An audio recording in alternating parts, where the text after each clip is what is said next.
Okay, welcome to Planet Geography. Today we're going to deal with coastal erosion. It's worth noting that the coastal erosion and river erosion processes are exactly the same, so don't freak out. The four that you need to know for coastal are the four you need to know for rivers. So hydraulic action, abrasion, attrition, solution. Okay, so we'll start with hydraulic action. What happens? The sun creates wind. Wind creates friction as it moves across the surface of the ocean. This creates waves. And so there is energy moving through the waves, and it leads our waves to crash into our coastline.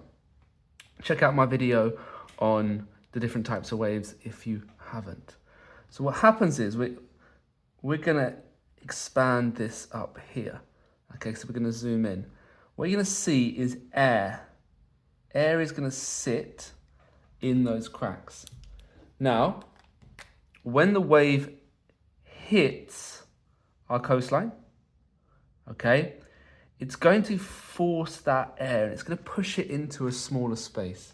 So I'm hoping you know from science, when you force something into a smaller space, we call that compress, okay, or compression, okay?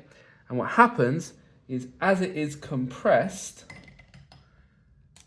the cracks are made bigger and bigger and bigger until the rock breaks off like so. I don't know if you can see that. I've just invented this technique. And that's erosion, isn't it? The breakdown of rock into pieces of sediment. All right? So that's hydraulic action. Now let's look at attrition. Okay, so attrition is when the rocks bump into each other and break each other up. So that piece of rock that just broke off, let's say from hydraulic action, is now here. It's located next to hundreds and thousands of other pieces of sediment that are in our water. As the energy from the friction from the wind moves energy through our waves, what's going to happen? They are going to, should we do a little zoom in again? Let's do a little zoom in. These two pieces are going to collide. Big rocks into smaller rocks. They're going to break up. Those big rocks into smaller rocks are going to create more erosion, the breakdown of rock. And it also kind of explains why many times you may pick up a piece of rock at the beach. It's very round. That is because they're bumping into each other, they're wearing each other down, and forming kind of these smooth stones. So that is attrition. Now let's do abrasion. It's similar, but it's different. Okay, let's deal with abrasion. So again, similar in the sense that you have these pieces of broken off rock, these pieces of sediment. And with abrasion, what's going to happen, and we're going to zoom out up to here, as the wave moves through them, so as the wave hits the coastline, okay, with it, it is going to throw those pieces of sediment, those pieces of rock, okay?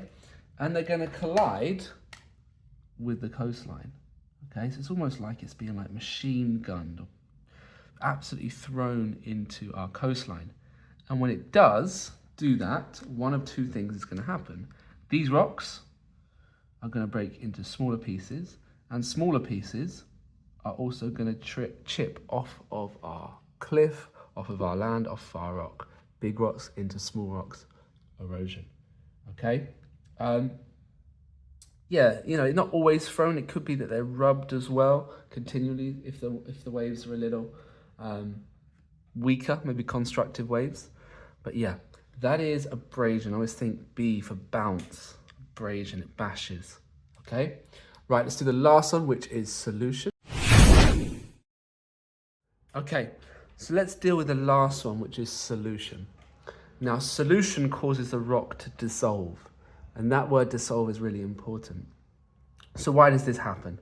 Well, our ocean, naturally alkaline, but it absorbs CO2, okay? And because of climate change, our oceans are becoming more and more acidic as our oceans absorb that carbon, okay? So they absorb carbon dioxide and it makes them a carbonic acid. Now, that's a bit fancy, you don't really need to know, but it makes it a weak acid.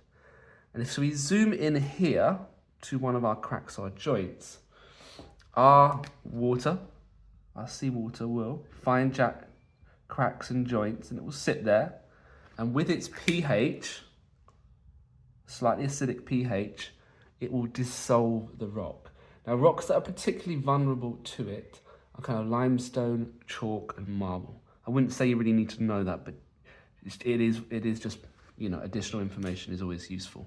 Okay, so those are the 4 types.